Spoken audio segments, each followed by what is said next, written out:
Hello, this is a game I've just been working on called Intrepid Intents, and the idea is to take a lot of the mechanisms that VR is quite well known for and design them in such a way that they're much more accessible so more people can get to enjoy them and make the most of VR experiences. So we can move around the environment using the analog sticks. I've also got these certain destinations on the floor that you can teleport to. So you'll see I've got 2 pointers.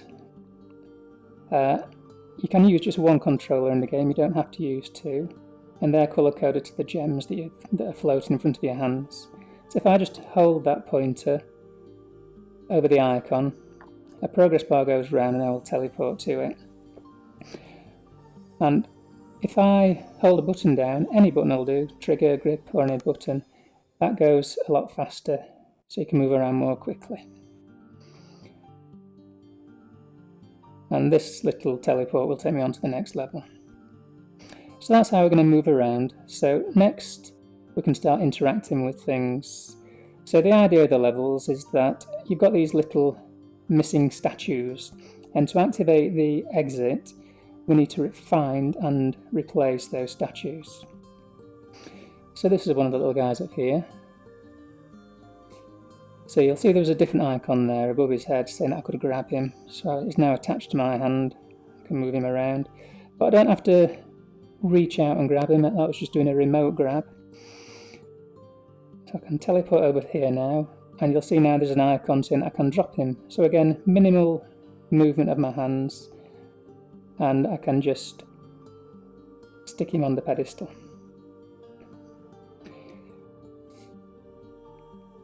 Now, another mode I've got as well is that you don't have to use the controllers at all. There's also a gaze mode. So if I just go and click number 1 on my keyboard, I'll activate that mode. Just bear with me. Okay, so you'll see I've got a blue circle now. So without the controllers, I can actually just look at those icons and that will activate whatever mode it's come up with. So you can see now it's put a little statue on my head. Sorry, on my chest, and now I can go over and teleport over and place the item. Something I want to do with this, because we've not got a button to press, I want to make it so that if you speak, that accelerates the progress bar, just like holding a button down does on your controller. So I'll just turn that mode back off. So those features on their own should make it, fairly accessible. You can use 2 controllers, 1 controller, or just a gaze. And what we're going to do now is start interacting even more with things. So here I can pick up a hammer. So you see that attaches and floats around with my hand. Now, rather than having to do big swings and actually hit anything with this, it's going to help us. So if we get to a location where it knows we want to use that hammer, you can see we've got an icon now of fists, so that's saying, well, you can smash this box. So rather than walking over to it, I can just activate it. The hammer floats on a plane above it, and I can break the box just with very small wrist movements. So that should be much less draining than actually doing a lot of movement and swinging the hammer around. Now I can get the statue that's hidden inside. And this is one of the things I want to concentrate on, really, that there's some pleasure in breaking things in VR, but rather than shoot it, I do want people to be able to actually swing that hammer and enjoy that movement, and feel as though they're getting the most of the interaction. So, although it's a remote action, you've still got a lot of control there, and hopefully that's still rewarding for people. And you'll see you get like a little counter above. I'll explain that in a little while as well. So here you can see we've got a placeholder for the hammer, and it's saying I can drop it. So I'll put my hammer down, put my statue in place, and off we go again. So now we're going to take those ideas a bit further. So here we've got a switch on the wall. So again, it knows I'd want to press that switch.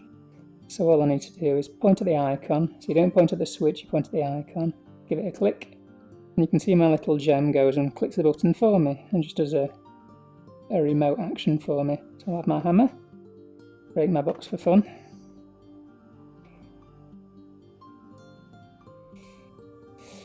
And here's another example of an interaction. So again, I'm going to grab the lever, but rather than bringing the lever towards me, you can see my little gem flow towards it. And now I can move it backwards and forwards. Now you'll notice the counter on the top. So one of the things like holding the hammer and holding that, I don't want people to be squeezing the grip button and getting any fatigue through that. So you can either use no buttons at all, or just a button to accelerate it. But you don't need to be clicking anything as you're moving the lever. And either the timer will expire if you've not done the action, or if you move the lever to one side or the other and complete the operation, then it comes back straight away. So again, it's about having minimum effort, but giving you that feeling of interactivity as well. Okay, so we'll come up on a lift now. Break the box. The hammer comes back. I'll grab the statue. Now we'll teleport down here. So to pick things up, you've got to have an empty hand. So if you're only using one controller, you'd want to go and put your hammer down before you pick up your statue. In fact, we have actually done with this. So the green line you can see on the floor, I can only interact with things other than teleports that are within that green line. So you can see now that that placeholder is within my boundary. So again, now I can play with my little lever. Hopefully people will find that nice and rewarding, having that feeling of total control on that. Lift the box up and we found another one. Put it in place. And it's you should find it to be a nice slow game as well. You've not got to do anything quickly. It should be fairly relaxing. And obviously this is really just going through the tutorial type levels. But just using this icon based approach and this interactivity mechanism, there's an endless scope really what we can do. So I've got ideas about going down zip lines, going underwater, ducking the user down with an icon and going through tunnels. So it's quite endless what we can do with it really. So that's the end of the little tutorial showing the mechanisms. So I hope you enjoyed that, and do let me know if you've got any input on it. Give it a try, and if you can think of any other ways to make it more accessible. I have got other ideas about the rotation, so that if you're in gaze mode and you move your head a little bit, it will accelerate or exaggerate the movement, and it will also, if you're looking towards the boundary, it will slowly rotate you. So I've got lots of other things I could add to it, but it would be great to get some feedback at this stage. So thanks for watching. Cheers.